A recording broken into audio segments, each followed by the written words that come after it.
നമസ്കാരം. മലയാളി വാർത്തയിലേക്ക് സ്വാഗതം.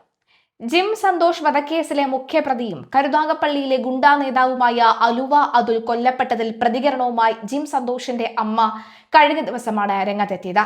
മകനെ കൺമുന്നിൽ കൊലപ്പെടുത്തിയ ദിനം മറക്കാനേ കഴിയില്ല, ഇന്നും ജീവിക്കുന്നത് ഭയത്തോടുകൂടിയാണെന്നും ഓമന പറയുകയാണ്. 2025 മാർച്ച് 27 പടനായർ കുളങ്ങര വടക്ക് കെട്ടിശ്ശേരിയിൽ കിഴക്കത്തിൽ വീട്ടിൽ എ സന്തോഷ് കുമാരൻ എന്ന ജിം സന്തോഷ് കൊല്ലപ്പെട്ടത്.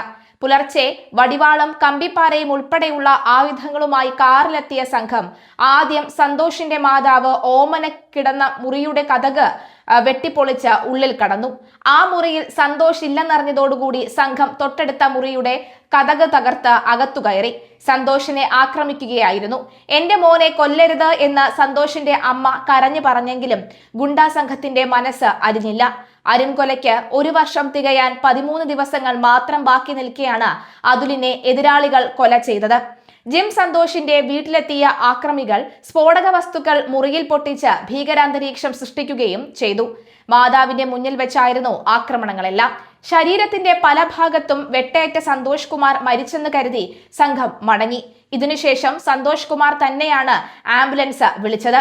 ആംബുലൻസ് എത്തി താലൂക്ക് ആശുപത്രിയിൽ എത്തിച്ചപ്പോഴേക്കും മരിച്ചു.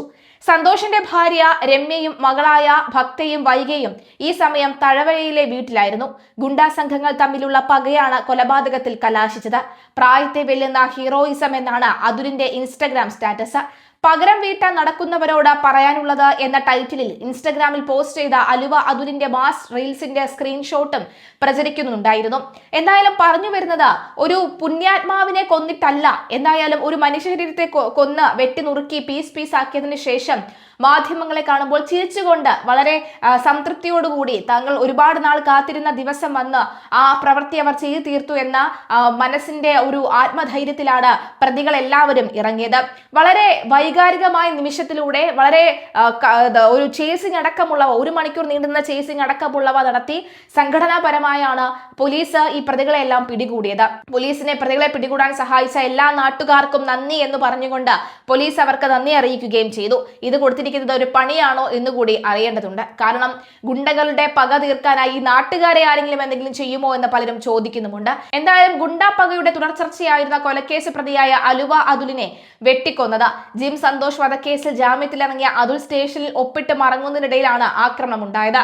ഇനി ഈ പ്രതികൾ ജയിലിനകത്തേക്ക് പോകുമ്പോൾ പ്രതികളെ കാത്ത് വലിയ ആഘോഷമൊക്കെ ആയിരിക്കും നടക്കാൻ പോവുക എന്ന് പലരും പറയുന്നുണ്ട്. കാരണം പൊതുശല്യമായ അലുവ അതുലിനെ വെട്ടിക്കൊല്ലുക എന്ന് പറയുന്നത് അത്ര നിസ്സാരമായ സംഭവമല്ല. കൂടത്തിനടിച്ച് ആളെ കൊന്ന് അത് കണ്ട് രസിക്കുന്ന അലുവയെ ഇങ്ങനെയല്ലാതെ പിന്നെ എന്താണ് ചെയ്യേണ്ടത് എന്നാണ് പലരും ചോദിക്കുന്നത്. പക്ഷേ നമ്മുടെ ഈ നാട്ടിലെ ക്രമസമാധാനം എത്രത്തോളം താളം തെറ്റിക്കിടക്കുന്നു എന്നതിന്റെ ഉത്തമ ഉദാഹരണമാണ് നടുറോഡിലെ ഈ കൊലപാതകം. മാരകമായി വെട്ടേറ്റ അതുൽ ആശുപത്രിയിൽ ചികിത്സയിലിരിക്കെയാണ് മരണപ്പെട്ടത്. ക്രൂര കൊലപാതകത്തിന് മുന്നോടിയായി പ്രതികൾ നടത്തിയത് കൃത്യമായ ആസൂത്രണമായിരുന്നു. ആസൂത്രണത്തിന് ഞെട്ടിപ്പിക്കുന്ന വിവരങ്ങളാണ് പുറത്തു വരുന്നത്. അതുലിന്റെ ജീവനെടുക്കാൻ ഉറപ്പിച്ചായിരുന്നു പ്രതികളുടെ നീക്കങ്ങൾ. തലക്കേറ്റ ഗുരുതരമായ പരിക്ക് അതുലിന്റെ ജീവനെടുത്തു.